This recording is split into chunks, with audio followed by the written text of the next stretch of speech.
Selamat siang pemirsa Antv dimanapun Anda berada, kembali lagi SOS seputar obrolan selebritis hadir kembali ke hadapan Anda bersama saya Yuwanita Kristiani. Selama 1 jam ke depan kami akan mengulas sebuah topik secara mendalam dan bukan cuma itu saja, kami akan menghadirkan narasumber yang berkaitan dengan topik tersebut. Mungkin mereka bisa hanya sekedar sharing ataupun melakukan klarifikasi di tempat ini. Dan pemirsa, sudahkah Anda mendapatkan tabloid bintang Indonesia terbaru ya? Di sini informasi lengkap sekali. Mau informasi selebritis dalam negeri ada, luar negeri juga ada. Semuanya komplit. Bahkan ada tips-tips yang saya yakin sangat bermanfaat untuk Anda semua. Jadi temukan secepat-cepatnya ya. Ngomong-ngomong soal penampilan saya siang hari ini bukan tanpa maksud ya, tapi memang berkaitan dengan topik yang akan saya angkat pada siang hari ini. Masih ingatkah Anda beberapa tahun yang lalu ada aksi kebrutalan geng motor di Kota Bandung yang luar biasa sekali, sangat mengerikan. Ada korban jiwa juga bahkan di sana ya. Dan kini terjadi lagi pemirsa, bukan hanya di Kota Bandung tetapi juga di beberapa kota besar di Indonesia. Sebut saja Makassar, kemudian ada di Medan dan juga Pekanbaru. Adanya kehadiran salah satunya adalah geng motor Klewang di Pekanbaru yang banyak melakukan tindakan anarkis, bukan hanya sekedar merampas, menjarah, bahkan mereka pun melakukan pemerkosaan hanya untuk memuaskan hasrat mereka semata. Dan kejadian itu pun sempat terekam oleh kamera CCTV dan berikut ini kami akan hadirkan cuplikan selengkapnya. Berkendaraan dengan sepeda motor bukan aneh di masyarakat. Selain bisa melesat cepat, sepeda motor juga mencerminkan kebebasan sang pengendara. Terpaan angin yang menyapu wajah adalah kenikmatan tersendiri. Image macho, pemberontak, dan cinta kebebasan pada diri sang pengendara juga sudah ada sejak tahun 50-an.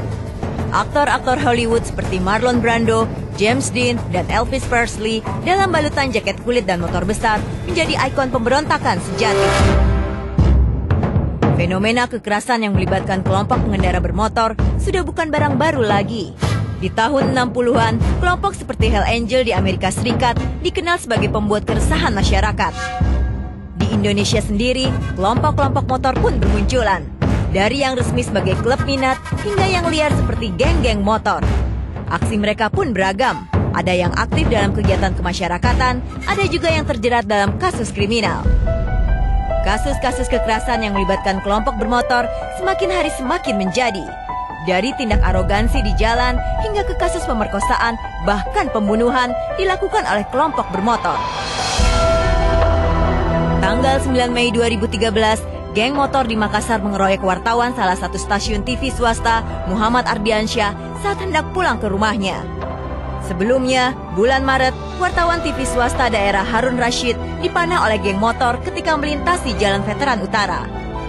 Tanggal 10 Mei 2013, anggota Brimob Robertus Marisi Silaen juga tewas dikeroyok setelah dirampas motor serta telepon selulernya oleh geng motor di Medan.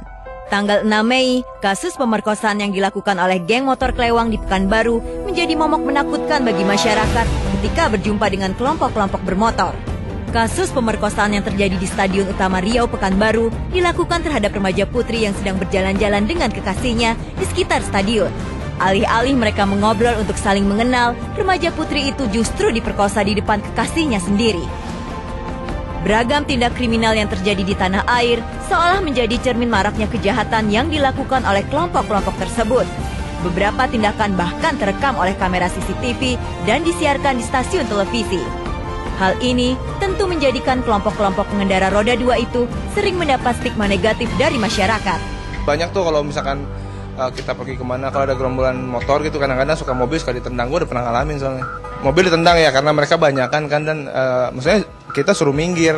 Sedangkan jalan itu kan jalan umum, maksudnya bukan jalan mereka pribadi kan. Dan sempit juga ya. Sempit juga, yang mencelakakan mereka juga sebenarnya. Nendang mobil kan dia bisa mental gitu. Geng motor itu kan sebetulnya ya anak-anak motor yang memang orang menyimpulkan karena maraknya sedang ada orang-orang kumpulan naik motor terus anarkis. Jadi orang menyimpulkan, oh ini geng motor nih. Kalau saya lihat tayangan-tayangan yang ada ini udah membahayakan lah. Udah menjurus ke premanisme, kriminal gitu ya. Jadi untuk apa? Mendingan kalau mau berperang ya berperang sama bangsa lain lah. Ya, jangan bangsa sendiri disakitin. Istilahnya kita saling melindungi lebih baik. Nah itu itu dia pemirsa, Anda bisa melihat sendiri bagaimana brutalnya aksi para geng motor yang begitu mengerikan. Dan di belakang saya sudah hadir teman-teman saya. Ini mereka dari klub motor Satu Darah MC Indonesia. Wow, rame. Terus ya. Meriah sekali di sini. Sekali lagi saya perkenalkan kepada Anda. Ini adalah rekan-rekan dari Satu Darah MC Indonesia. Dan saya akan ngobrol-ngobrol selama sejam ke depan bersama dengan presidennya, ada Bung Marcel. Saya mau say hello dulu ya. Coba dibuka helmnya, saya mau menyapa semua.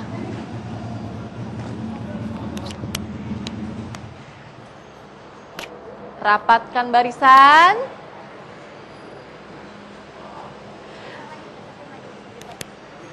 Oke, saya mau nyapa semua ya. Lawa Mena!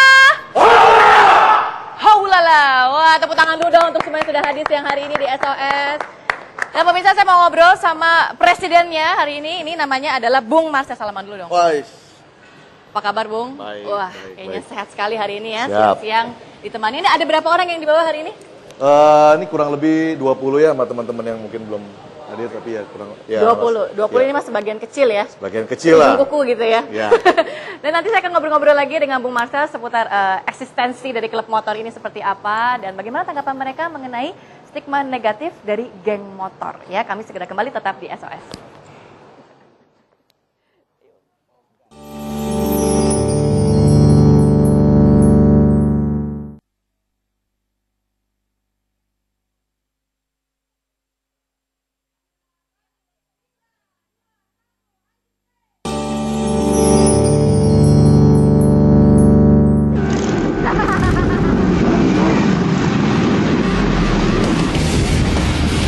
Peristiwa kekerasan yang dilakukan oleh para geng motor belakangan ini terus membuat masyarakat resah. Tapi tidak untuk Satu Darah Maluku Motorcycle Club. Mungkin banyak orang belum mengetahui keberadaan klub motor besar di Belanda itu yang masih memiliki darah Indonesia, tepatnya berasal dari Maluku. Klub motor yang tidak mau disebut geng itu ternyata mempunyai peran penting dan sangat disegani di negeri kincir angin tersebut. Satu Darah Maluku Motorcycle Club. Ya, sebuah klub motor yang cukup berpengaruh di negeri kincir angin.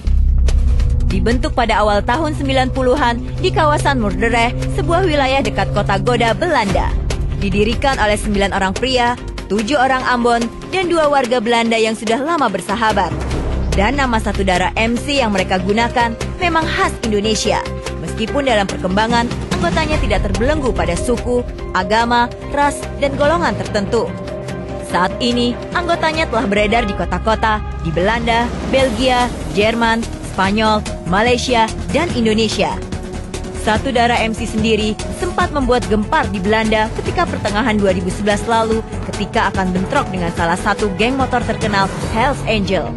Namun, sebelum kejadian bentrokan terjadi, semuanya sudah diantisipasi oleh polisi setempat dengan tertangkapnya anggota Satu Darah MC sendiri. Satu Darah mempunyai filosofi yang mereka bangun adalah give respect to get respect. Mereka sangat menghargai orang dan tidak serta-merta ingin dihargai. Tidak hanya itu, mereka menghargai sesama dan merangkul semua golongan yang berada di Belanda. Mulai dari orang Turki, Gipsi, Maroko, dan Muslim Belanda. Berbeda dengan International Motor Club yang cukup terkenal yaitu Hells Angel, mungkin karena rasis, kebanyakan dari mereka hanya kulit putihlah yang bisa menjadi anggota. Berbeda dengan Satu Darah yang melihat semua manusia itu sama. Dasar pendirian Satu Darah terlihat dari lambang klub motor tersebut, muka hitam dan putih. Di tengah-tengah terdapat darah. Artinya, semua manusia itu sama, walaupun berbeda kulit, hitam ataupun putih, tetap satu darah. Wow, didatangkan langsung dari Belanda ya, jauh ya. Dan inilah klub motor Satu Darah MC Indonesia. Lawa Mena. Semangatnya hebat sekali ya. Saya mau ngobrol dulu sama Bung Marcel, tapi sebelumnya coba kenalin dong. Mungkin di sekitar saya ada yang mau dikenalkan terlebih dahulu. Mulai dari yang ini dulu. Oh, mungkin kalau kita biasanya langsung aja Vice President di sini. Ya, Vice Presidennya ini Bung Romi. Bung Romi. Kemudian di sini Yang ada Bung Romi. mantan Sarjen at Arms, dia membawai Asia sekarang. Kemudian di sini ada Sarjen at Arms Malaysia. Ini Treasure Malaysia. Dan ini saya punya road captain. Wah, ini fungsinya apa nih kalau apa namanya? Apa? Tadi Road captain itu yang komandannya di jalanan. Oh. Kalau dia bilang kiri, kiri, kanan, kanan. Oh, hebat. Nah, ini Sarjan ya. Air Arms Indonesia, Bung Sani. Mantap. Maju dikit. Oh, nanti kita ngobrol-ngobrol lagi sama semuanya ya. Tapi yang pengen saya tanya adalah sebenarnya awal ceritanya ini bisa terbentuk itu didasarkan atas apa sih? Tujuannya itu apa? Filosofinya itu apa? Waktu kita, ya tujuan kita sebenarnya satu ya, tetap brotherhood ya. Jadi di mana kita punya kebanggaan, ada motorcycle club di dunia internasional tuh atas menggunakan nama Indonesia dan memang didirikan oleh orang-orang Indonesia yang ada di luar. Nah, itu yang membuat kita kebanggaan kita dan kita pingin juga satu darah itu ada di Indonesia dan mengambil contoh dari mereka, bisa membuat Eropa itu makin bersatu, makin kuat karena mereka anti rasis. Kita pingin juga di sini juga sama. Artinya mau berbeda-beda golongan, berbeda-beda motor, semua kita tetap satu. Kalau untuk di Indonesia sendiri sudah terbentuk sejak tahun berapa? Kita tahun lalu, 2000, baru 1 tahun. Oh, baru 1 tahun? Baru 1 tahun, nanti Juli baru kita genap 1 tahun. Ada berapa sekarang total anggota dari seluruh Indonesia? Totalnya seluruh Indonesia itu 200, mungkin 223 ya. 223? Iya, Ada anggota perempuannya nggak? Kalau satu darah tuh kita nggak ada perempuan. Oh gitu? Iya. Ya berarti saya nggak bisa dong ya kalau saya mau join gitu ya? Iya, perempuan memang kita nggak ada. Oh gitu. Iya. Oke. Terus kemudian dari begitu banyaknya anggota ya dari seluruh Indonesia, apakah ada event-event tertentu yang untuk mengumpulkan bersama-sama gitu dalam satu kesempatan gitu? Kita setiap hari Jumat itu kita ada club evening, hari Rabunya kita ada selalu meeting bersama. Terus kalau event-event besarnya kita yaitu ya acara pelantikan kita dengan kental adat budayanya, budaya Indonesia. Ini diabsorb juga dari Belanda, tapi mereka menggunakan budaya Maluku. Nah, kita menyesuaikan di Indonesia. Begitu juga kalau untuk event-event sosial kita ada, ya kalau ada Seperti banjir apa atau itu apa. contohnya?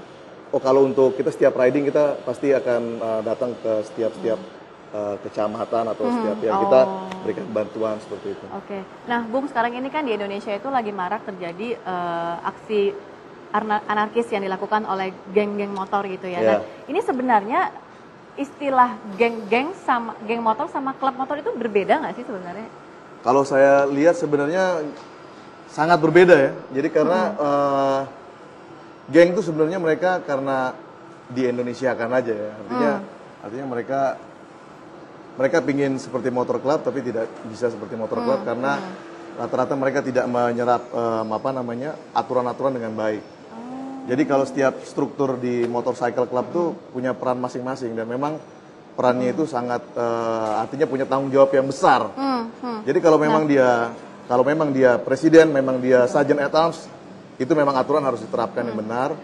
Kalau misalnya dia panglima, kalau saya lihat kemarin ada panglima itu, nah itu dia harus benar-benar jadi panglima yang benar. Okay. Artinya bukan untuk memecah belah persatuan motor itu sendiri. Nah, tanggapannya sendiri Bu Marsal ini dengan banyaknya tindakan anarkis yang dilakukan oleh geng-geng motor hampir di kota-kota besar di Indonesia. Karena memang sebenarnya nggak semua ya, tidak semua, tapi akibat segelintir kelompok geng-geng motor tersebut akhirnya ibaratnya mencoreng image dari klub motor sepertinya kok negatif gitu. Nah, itu tanggapannya bagaimana? Ya, jadi proses seleksi itu penting sekali. Jadi untuk mendirikan sebuah klub, untuk menjadi anggota sebuah klub, itu penting sekali untuk diseleksi dulu. Kita harus tahu latar belakang orang itu apa. Kemudian mendirikan organisasi itu kita harus punya visi dulu kan, visinya apa. Kalau kita udah jelas bahwa namanya kita aja udah satu darah, seperti Bhinneka Tunggal Ika kan, berbeda-beda tapi tetap satu. Nah, kita maunya semua seperti itu di dalam motorcycle club. Mau organisasinya berbeda, mau backgroundnya berbeda, mungkin ada di sini nama-nama besar mereka ikut ya, mungkin dengan karena kita ada Malukunya. Kemudian ada organisasi-organisasi besar juga kita salah satunya banyak yang ikut, pejabat-pejabatnya ada yang ikut. Nah, kita justru membaur di situ, membuat kesatuan di dalam satu darah. Nah, kalau geng-geng motor itu kelihatannya kalau saya lihat memang rekrutmennya memang asal kumpul-kumpul aja gitu ya? Iya, dan kemudian mereka membangun kekuatan dengan figur harus keras, harus berantem itu nggak perlu sebenarnya. Begitu. Kalau saya membiasakan ke mereka adalah prestasi. Gitu. Kalau saya nggak perlu mukulin orang atau apa, nggak perlu. Kita buat aja di prestasi. Kebetulan saya aktif di bela diri, beberapa kali saya punya prestasi, ya itulah saya tunjukkan ke mereka. Kalau mau hebat di arena. Ada tempatnya gitu ya. ya. Gitu. Nah, Satu Darah sendiri pernah nggak, mungkin salah satu anggotanya gitu ya, pernah terlibat bentrokan dengan geng motor gitu? Pernah nggak ada cerita seperti itu? Oh, geng motor nggak ya? Justru kita kelompok-kelompok besar di Indonesia, klub-klub motor atau sebenarnya bukan geng motor ya. Kalau udah besar bukan geng lagi tuh. Klub motor besar itu merapat ke kita semua. Mereka sangat support sama kita dan mereka senang ada kita di sini. Jadi beberapa di Satu Darah tuh ada beberapa support klub. Oke, nanti kita akan ngobrol lagi lebih banyak lagi setelah ini mengenai geng motor dan ada beberapa narasumber lainnya, tapi setelah yang saat ini tetap di SOS.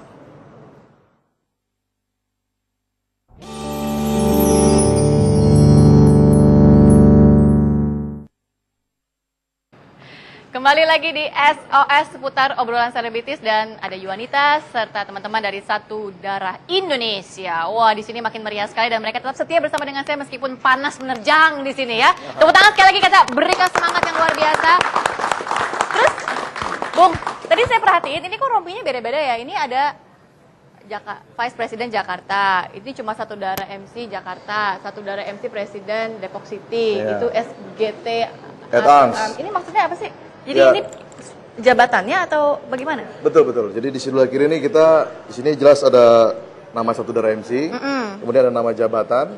Nah, di sini ada nama chapternya. Iya. Iya. Oke, mungkin ini sekalian aja mungkin dijelaskan sekali lagi ya struktur organisasi yang ada di Satu Darah MC ini seperti apa dan siapa-siapa saja. Jadi kalau di Jakarta, Indonesia, ini ada Vice President Romi. Kemudian ada Sergeant at Arms. Sergeant at Arms ini Bung Sani. Ya. Kemudian ada treasure kita di belakang ini ada Bung Roger. Coba kasih lihat dong. Senyum dong, senyum. Di situ ada sekretari. Yang mana? Sekretari. Yang mana? Ini jenggotan cuma sekretarisnya. Jadi kalau anak motor tuh mukanya harus cool ya, nggak bisa senyum ya. Kayaknya cool banget. Panas gitu. Mungkin. Oh, panas. Kemudian, ini ada kita punya ex Sergeant at Arms, tapi dia Sergeant at Arms Asia sekarang. Asia. Iya. Namanya adalah Bung Yopi. Bung Yopi. Panggilannya Opa. Tapi boleh saya pinjam mic-nya? Oke, kemudian? Oke, ini ada ini treasure dari Malaysia. His name is Thor.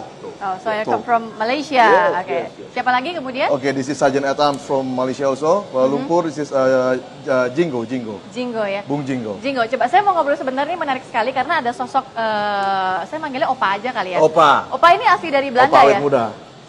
Tapi sekarang sudah stay di Indonesia. Boleh majuan Opa? Ya. Stay di Indonesia. Stay di Indonesia, boleh dipakai mic. Nah, stay di Indonesia. Stay di Indonesia. Terus yang membuat Opa tertarik untuk bergabung dengan Satu Darah di Indonesia, kenapa? Tapi sebelumnya sudah bergabung yang ada di Holland atau bagaimana? Ya, aku mau kayak di Belanda kan, ya, rindu saudara. Jadi kita bikin grup di sini sama kayak di Belanda. Oh, tapi di Belanda pun memang sudah bergabung dengan Satu Darah. Kenal banyak orang di sana ya. Oh, tapi kenapa lebih memilih Indonesia? Kenapa nggak di sana aja? Ya, saya punya mama dari Indonesia kan, jadi mau lihat di sini dulu. Oh, jadi memang aliran darah Indonesia mengalir begitu kuat ya dalam diri Opa gitu ya. Oke, so how about you, Jingo? What makes you interested to join with this community? Basically, I'm interested and to see the dedication and commitment from the Satu Darah MC all over the world, especially from Indonesia and Holland. So, are you staying in Indonesia? No, I'm staying in Kuala Lumpur. Oh, okay. So, what do you think about this community? It's very nice, very friendly, very welcoming. Dan kalau untuk Bung Marcel sendiri, melihat keakraban yang terjalin di sini ya, ada nggak sih sebenarnya yang mau disampaikan gitu ya kepada geng-geng motor di Indonesia yang kerap kali melakukan hal-hal anarkis gitu loh? Ini mungkin ada yang disampaikan. Ya, kalau dari kita udah jelas bahwa pemimpin-pemimpin dari geng-geng motor atau klub motor di Indonesia itu harus kuat dalam proses seleksi itu. Jadi harus tahu backgroundnya untuk member-member yang ada di organisasinya sehingga dia tahu tujuan dari orang itu mau apa di dalam organisasi tersebut. Itu kayaknya paling penting. Pernah nggak di sini ya salah satu anggotanya, mungkin coba saya ngobrol sama Bung Romi ya. Bung Romi, nih pakai mic saya aja. Oh, iya. Pernah nggak ada mungkin di anggota gengnya gitu di sini, anggota klubnya yang pernah rusuh gitu atau nggak mungkin pernah ribut dengan geng motor yang ada? Oke, pertama saya luruskan dulu, Satu Darah MC bukan geng. Kita Club motorcycle club. Kalau ngomong masalah rusuh, mungkin kehidupan pribadi di luar klub mereka kan juga punya masalah sendiri. Gitu. Tapi kita encourage mereka pada saat mereka gabung di Satu Darah MC bahwa kekerasan itu bukan jawaban. Gitu. Jadi kita menginfluence member yang ada di dalam bahwa ayo kita sama-sama melakukan sesuatu hal yang baik dalam lingkup Motorcycle Club. Jadi kekerasan sedikit demi sedikit mulai ditinggalkan. Ada nggak sih aturan-aturan yang ditetapkan dari Satu Darah MC ini ya untuk seandainya ada anggota-anggota yang menyimpang gitu, seandainya mungkin mereka menjadi provokator untuk rusuh atau enggak mungkin ada keributan dengan klub lain gitu. Aturan-aturannya seperti apa? Mungkin bisa di-sharing? Kalau kita di Satu Darah MC aturan itu sangat jelas. Khususnya untuk para member bahwa kita nggak bisa melakukan sesuatu di luar apa yang sudah kita sepakati sama-sama di klub. Dan sanksinya adalah dia harus copot badge, dia harus keluar. Kita cabut dia punya atribut, kita ambil dia punya motorcycle, karena once mereka bergabung ke Satu Darah ya mereka harus ikutin kita punya aturan. Dan aturan itu aturan yang baik, bukan aturan yang tidak baik. Mungkin aturan-aturan secara detailnya boleh dibagikan kali melalui sekjen ya? Ya, kalau untuk aturan lebih ke Sergeant at Arms. Oke, mungkin boleh dikasih tahu aturan detailnya ini seperti apa? Kalau aturan detail, saya rasa secara umum aja, saya kasih tahu bahwa klub honor atau klub harga diri klub nomor 1. Jadi tidak ada satupun perbuatan yang boleh menodai nama klub, termasuk kriminal di dalam situ. Jadi siapapun yang melakukan itu, dia bawa nama pribadi. Jadi apapun aturan yang ada di dalam fungsinya adalah untuk memperbaiki, menuju visi dan misi yang klub punya.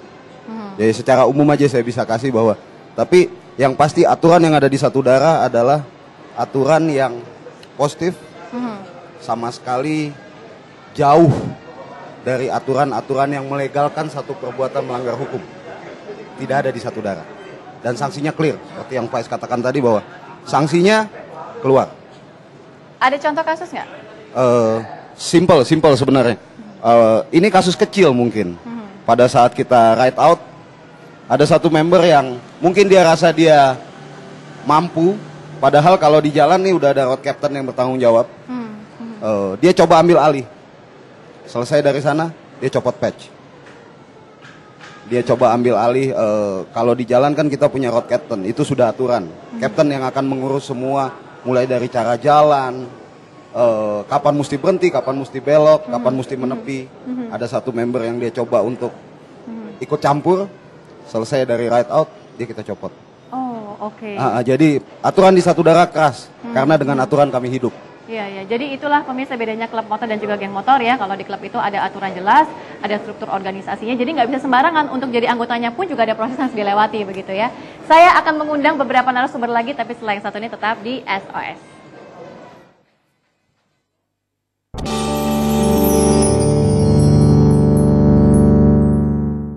Masih di seputar obrolan selebritis dan sekarang saya tidak sendiri, saya sudah bertiga ya. Ada Bung Marcel di sini dan dua orang lagi di sebelah kiri saya cantik-cantik. Ada Siti Liza dan juga Linda Moy. Tapi sebelumnya saya mau mengucapkan selamat dulu ya, congratulations untuk Siti Liza tadi malam mendapatkan penghargaan di Click Award untuk video klip Melayu terfavorit. Selamat ya, terima terus kasih, berkarya Wanita. ya. Ini ngomong-ngomong, saya dapat informasi ternyata cewek-cewek cantik ini hobinya naik motor loh, betul? Iya bener banget. Naik motor sebagai boncenger? Oh enggak dong. Atau ya bener-bener nyetir sendiri. Serius? Iya. Kok nggak takut sih? Nggak parno gitu? Itu sih jadi adrenalinnya jadi terpacu gitu kalau lagi di atas motor. Emang motornya dibawa motor apa nih? Aku pakai sporter. Motor sporter? Nah, saya aja malah kurang tahu. Boleh dibantu nggak jelasin? Itu seperti apa tuh sporter itu? Itu salah satu dari produk Harley juga sih. Oh gitu? Gede dong? Lumayan, tapi dibandingin sama motor yang lain itu agak ringan lah. Tapi kalau untuk postur wanita sekecil ini membawa motor gede seperti banting itu, ya? gimana cara? Ada beberapa sponsor ini sponsor tuh ya sama juga. Gimana cara jaga seimbangannya? Yang penting kakinya buka lebar. Yang penting kakinya buka lebar. Yang penting nyampe juga ya. Nyampe juga. Ini harus injek tanah ya, gubrak jatuh. Nah kalau Liza sendiri biasa yang motor yang dikendarai itu Motor kecil, motor buat cewek lah. Oh gitu. Tapi maksudnya dengan kondisi lalu lintas yang padat gitu kan. Dan itu juga harus bisa dikatakan memang ada banyak pengendara motor di Jakarta kurang disiplin ya gitu. Karena kamu nggak harus takut, nggak parno gitu. Kalau misalkan di Jakarta kan udah banyak berkendaraan motor, nyelip-nyelip itu banyak banget kan pengendara yang nggak disiplin, yang nggak ngikutin lalu lintas, yang naik trotoar ya aku nggak ngikutin kayak gitulah, jalan aja di tempat yang memang semestinya dilalui. Gitu. Nah, gitu. Liza dan juga Linda, tema kita hari ini kan memang geng motor yang bikin rusuh gitu ya kalian sendiri. Tadi Linda ini kan tinggalnya di Bandung ya. Nah, Bandung ini kan bisa dikatakan memang banyak banget geng-geng motor yang banyak sekali juga melakukan hal-hal anarkis gitu. Kamu sendiri ada pengalaman nggak? Pernah merasakan hal tersebut? Aku pernah pengalaman geng anak-anak geng motor ya, terutama yang mereka ngendarainnya brutal. Oke, itu kejadiannya kapan dan pada malam hari jam itu berapa? Kejadiannya malam hari. Aku lagi bawa motor Matic sih ya, lagi bawa jam motor berapa kecil. Itu kira-kira? Sekitar jam 11 malam. Oke. Jam 11 malam aku lewat flyover gitu. Aku bareng sama temanku. Temanku yang di belakang kan. Dia dari belakang diikutin sama motor, tapi kita nggak nyangka kalau misalnya dia punya niat yang gimana gitu kan, niat jahat gitu. Tas yang teman aku yang di belakang itu ditarik, dijambret sama mereka. Sama satu orang atau sama geng nih maksudnya? Enggak, dia 2 motor. Oh, berarti sudah dikunci. Terus kita udah terus kita habis dari situ kita kan teriak-teriak kan, otomatis kita cewek berdua gitu. Nah, di belakang orang udah pada rame nyamperin juga gitu. Tapi sempat terselamatkan nggak? Enggak. Itu di daerah mana? Itu di daerah flyover Surapati. Oke. Tapi memang ya geng motor itu kesannya negatif gitu. Kalau setiap malam, apalagi malam minggu gitu kan, mereka tuh biasanya rame-rame dan tunggu lampu merah. Jadi kalau udah hijau langsung kebut-kebutan itu. Itu kan membahayakan bagi pengendara motor juga, bagi pengendara mobil. Jadi waktu itu aku lagi naik mobil, mereka sengaja kayak nyerempet gitu. Jadi di antara aku di tengah, kanan kiri itu motor, jadi mereka majunya tuh bareng-bareng, jadi kayak ngerebutin gitu ya. Gitu. Nah itu mau ada tanggapan. Memang itu benar sering sekali terjadi loh, Bung, di Jakarta juga kondisi seperti itu. Yang jadi memang untuk kita pengendara yang ya untuk mobil untuk beroda 4 juga jadi was-was gitu, khawatir. Nah itu bagaimana tuh menurut Anda? Ya kalau untuk Satu Darah sendiri ya kita udah jelas. Waktu saya mendirikan Satu Darah, saya langsung panggil RSA, jadi Association untuk Safety, Road Safety Association. Di mana di situ ada pengendara motor dan pejalan kaki. Nah intinya bagaimana kita share di jalan itu supaya semuanya tuh bisa berjalan dengan baik, ya kan? Supaya semuanya kebagian jalan dan tertib. Saya mau Satu Darah tertib karena jumlahnya cukup besar. Nah untuk mungkin Mbak yang tadi saya dengar juga, ya itu karena kelompok motornya mungkin memang yang nggak ada aturannya kan? Iya betul. Jadi kan image sekarang sih lebih klub itu bisa dibilang mereka geng motor, tapi memang geng motor yang nggak teratur lah di jalan kan, tuh yang bikin masyarakat jadi nggak tenang kan, takut ketika mereka di jalan, apalagi perempuan ya, kalau misalnya malam-malam sih jadi takut bawaannya. Betul. Tapi biasanya klub motor tuh lebih suka dibilang klub motor daripada geng motor ya, karena klub motor itu lebih perkumpulan yang lebih bersosialisasi, lebih ada aturannya, ada aturannya, ada strukturnya. Dan saya mikir gini, kalau geng motor itu kan berarti sekumpulan orang dengan motor yang seragam gitu ya. Tapi kalau misalnya sekumpulan orang dengan motor yang nggak seragam, itu bukan geng sebenarnya Bang ya? Ya kalau misalnya dia mungkin punya tujuan yang sama ya sebenarnya hampir sama dengan klub. Cuman kalau geng itu emang ya kelihatan supaya serem aja kan. Geng. Gitu. Apalagi yang konyol adalah karena banyak sekali kejadian geng-geng motor ini dia melakukan tindakan anarkis itu secara random gitu loh. Jadi ya impulsif aja gitu, tiba-tiba nyerang gitu kan tanpa tujuannya pun juga tidak jelas. Akhirnya polisi pun juga terkadang kewalahan juga gitu untuk mencari siapa ini pelakunya gitu. Eksistensi diri mereka. Biasanya anak-anak muda tuh, makanya di Satu Darah tuh minimum kita 21 tahun umurnya untuk masuk di Satu Darah. Dan kita ada proses hang around, prospek dan full member. Jadi kita teliti dulu nih orang mau masuk di Satu Darah nih mau jadi apa. Bikin salah sedikit turun pangkat kalau nggak keluar. Harusnya begitu. Klub-klub motor Indonesia atau geng sama juga gitu. Terapkan aturan yang jelas karena akan mempermalukan organisasinya sendiri. Oh, begitu. Jadi memang harus ada proses penyaringannya dulu begitu ya, Bung ya. Seleksinya harus kuat. Nah, jadi kalau kalian nih ketika apa yang kalian lakukan, antisipasi apa yang kalian lakukan ketika memang lagi di jalan nih, lagi mengendarai motor dan memang harus berhadapan dengan situasi seperti itu? Apa yang akan kalian lakukan? Kalau aku sih gini ya, geng motor itu biasanya mereka bawa kendaraan itu nggak ada lampunya, kayak nggak ada istilahnya, mereka nggak pakai riting atau apa gitu kan. Aku udah mulai waspada ya karena motor yang gelap biasanya yang nggak ada plat nomornya itu sih biasanya ya itu geng motor biasanya seperti gitu. itu. Jadi aku sebelum itu menghindar. Kalau Liza sendiri gimana? Antisipasinya berkendara dengan baik aja ya. Nggak usah yang gimana-gimana, nggak usah yang ngebut, nggak usah ugal-ugalan. Jadi klub motor ya udah jadi klub motor yang baik aja. Jangan jadi sebagai nanti kalau misalkan orang ketemu, ini geng motor ini nih, mereka menghindar gitu kan. Jadi kan kesannya nggak baik. Jadi takut sih sebenarnya ya. Oke, nanti saya akan ngobrol lagi nih dengan mereka bertiga, khususnya untuk Bung Marsha. Saya mau nanya mengenai tips khususnya bagi pengendara cewek. Nah, ini tips yang bagusnya apa untuk menghindari rasa ketakutan dari geng-geng motor brutal tersebut ya. Setelah yang satu ini kami segera kembali.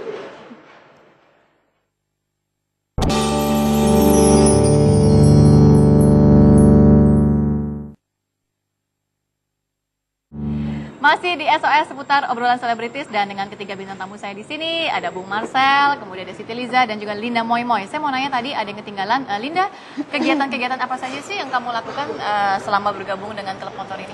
Apa tadi nama klub motornya apa belum diceritakan? Katumiri. Katumiri, ya kegiatan apa saja yang kamu lakukan? Kegiatannya kita touring, bakti sosial. Itu sih touring biasa acara rutin yang selalu kita lakukan. Touringnya ini berarti kegiatan rutin ya? Kegiatan satu bulan sekali sih. Kemana aja itu biasanya? Jawa Barat sih, lebih kita lebih ke Jawa Barat. Oh yang sudah kamu lakukan Jawa Barat. Itu biasanya kalau touring itu berapa lama sih, Bung? Tergantung jaraknya. Kalau yang mau jarak dekat-dekat ya paling 2 hari, 1 malam. Ya kalau misalnya jauh sampai itu 1 minggu. Kalau satu daerah MC paling jauh touring kemana dan berapa lama? Oh karena kita umurnya baru sedikit ya kita mungkin touring jarak-jarak 3 hari. Oh 3 hari, 3 hari juga lumayan ya? Ya lumayan. Berarti itu transit di mana terus stay dulu habis itu aduh luar biasa. Kalau Liza pernah nggak touring? Touring belum pernah. Belum pernah ya. Tapi tur ke radio-radio, promo album gitu ya. Nah ngomong-ngomong nih ya, kan tadi melanjutkan tadi masalah topik kita sebelumnya ini mengenai kekhawatiran kaum wanita gitu kalau misalnya mengendarai, khususnya ini mereka berdua nih pemirsa mengendarai sepeda motor gitu kan, dan kerap kali dilakukan pada malam hari atau siang hari biasanya? Siang hari sih ya. Kalau malam hari sih itu nggak rutin, memang kalau ada perlu aja. Memang ada perlu. Nah, orang tua atau pacar gitu memang nggak keberatan kalau kalian cewek-cewek cantik gini bawa motor? Kalau pacar sekarang aku lagi jomblo. Oh baiklah, catat ya jomblo. Tapi kalau orang tua itu mama selalu bilang, kamu jangan naik motor dong, kamu kan cewek, ntar hitam lah, ntar diserempet orang lah, ntar inilah itulah. Oh ketakutannya lebih ke hitam ya? Oh benar, bagus. Bagus, mantap. Terus ya mama ngelarang aku, tapi kalau misalkan ada jarak dekat atau ya keperluan mendadak, aku mungkin naik motor gitu. Tapi aku tetap ada kewaspadaan diri, aku bawa pepper spray atau aku bawa, tapi benda tajam aku nggak pernah bawa karena takut ya kalau misalkan tiba-tiba ada pemeriksaan, kan sekarang sering banget ada pemeriksaan polisi gitu kan, STNK atau segala macam. Tapi kalau untuk memproteksi diri sebenarnya boleh-boleh aja dong ya Bung ya? Boleh tadi kalau pakai kayak pepper spray gitu nggak masalah? Pepper spray boleh. Iya, ya kalau mungkin dari saya mungkin tips-tipsnya mungkin boleh kali di-sharing untuk kita kaum wanita nih Bung. Tipsnya tuh yang pertama jangan keluar malam. Ya kan? Tapi kalau ke syuting ini malam hari mau nggak mau loh Bung, kita pulang subuh ya kadang-kadang ya. Beres jam 1 jam 2 pagi gimana tuh? Jadi mungkin harus cari rute-rute yang aman juga supaya menghindari hal-hal yang nggak diinginkan. Kemudian speed dial di handphone juga yang cepat ya. Jadi kalau misalnya ada apa-apa kalian langsung speed dial aja. Begitu itu mungkin yang kedua, yang ketiga kalau punya latar belakang atau mungkin bisa belajar bela diri sedikit mungkin ada woman self defense, karena untuk cuma belajar aja di dalam situasi yang kalau tertekan tuh gimana sih cewek tuh gitu. Jadi dia tenang, dia bisa cepet-cepet cari bantuan. Karena cewek tuh kadang-kadang panik ya. Nah, begitu panik, udah melakukan tindakan-tindakan. Ajarin dong, Bung ini kan bisa bela diri, mungkin boleh diajarin ke kita gitu ya kalau tiba-tiba kondisi mendesak. Iya, bagaimana cara dasar bela diri? Dasar-dasarnya aja deh. Ya pokoknya kalau situasi panik gitu. Kalau situasi panik intinya kalau misalnya kalau ada cowok mendekat mungkin di motor. Kalau coba contoh. Situasi panik biasanya perempuan tuh teriak. Jangan langsung. Ya makanya jadi waktu pas dideketin, kalau misalnya deketin gini, kalau kita Mbak mengendarai motor misalnya saya jalan di sini, Mbak jangan panik langsung jatuh motor, nggak usah, tenang aja, tapi udah siap. Nah, udah siap kalau misalnya ini orang mau melakukan sesuatu, langsung arahkan sasarannya kemana. Misalnya paling gampang nih ke muka. Karena kalau arahin ke muka, tangan aja ditempelin gitu, pak. Kalau dia pakai helm gimana? Susah dong pakai helm. Susah juga. Nggak apa-apa. Jadi kalau ada efek tangan itu sampai ke mata, ke muka, itu ada sekitar 3 sampai 5 detik dia shock. Gitu kaget dulu. Nah, itu Mbak jalan. Tapi tenang, maka jalannya juga jangan ngebut-ngebut. Tenang aja. Gitu. Dan juga kalau kita berani ngelawan, orang juga udah udah drop biasanya. Kalau tiba-tiba dia muncul Orang dari berani. arah belakang bagaimana itu, Bung? Hah? Kalau tiba-tiba muncul dari arah belakang. Ya usahakan kalau misalnya udah di arah belakang udah di itu ya, memang kita itu udah namanya udah tahap kedua ya, udah tahap kedua ya. Artinya tetap begitu menghadapi situasi itu tenang. Jadi kalau misalnya kita bisa dipegang dari belakang, ya kita cari cara gimana caranya. Mungkin kalau kita udah diginiin ya mungkin ini kita ketok kan. Ini kita ketok sekelas-kelas juga bisa, atau mata mungkin bisa dicolok yang kenceng gitu itu bisa juga. Oke, terima kasih banyak, ini informasinya sangat bagus sekali, thank you banget ya Bung Marcel sudah hadir ke sini, dan teman-teman dari Satu Darah MC, sukses buat kalian dan teruslah melakukan kegiatan-kegiatan positif, dan juga terima kasih Siti Liza dan juga Linda Moima sudah hadir di sini. Dan pemirsa, ini yang perlu ditekankan bahwa ternyata yaitu geng motor dan klub motor itu adalah dua hal yang berbeda ya. Klub motor sesungguhnya mereka semua punya aturan yang jelas, ada strukturnya, jadi jangan samaratakan, dan yang paling penting adalah khusus untuk kaum wanita, berhati-hatilah untuk berkendara. Mungkin lebih dihindari ya daerah-daerah yang rawan, dan mungkin boleh kali dibawa peralatan perang seperti pepper spray untuk melindungi diri Anda. Dan saya Yuwanita pamit, kita jumpa lagi besok di SOS. Bye-bye. Maluku si amba mue mujela lehui wele mae Alifurio Lomena Homa katorang Satu Darah anak Alifuru, panas macam bara sim pernah taku peluru, utara tenggara liase siram sampai buru, sim pernah taku orang kajahatan biji ruku, maju dempalungku, maju permaluku, jambal lagu jampan aku jangan bikin malu, mari bersatu buang ego kepala batu, ingat sumpahan atas darah dari zaman datu-datu. Ali rasa beta rasa kato satu bangsa, sing ada lekas beda lain antara suku dan agama, mari maju sama-sama halap baku kele, lawan mena toma maju jangan toma balik, beta neng ale bukan orang lain, ika ada tali saudara jadi jangan main-main.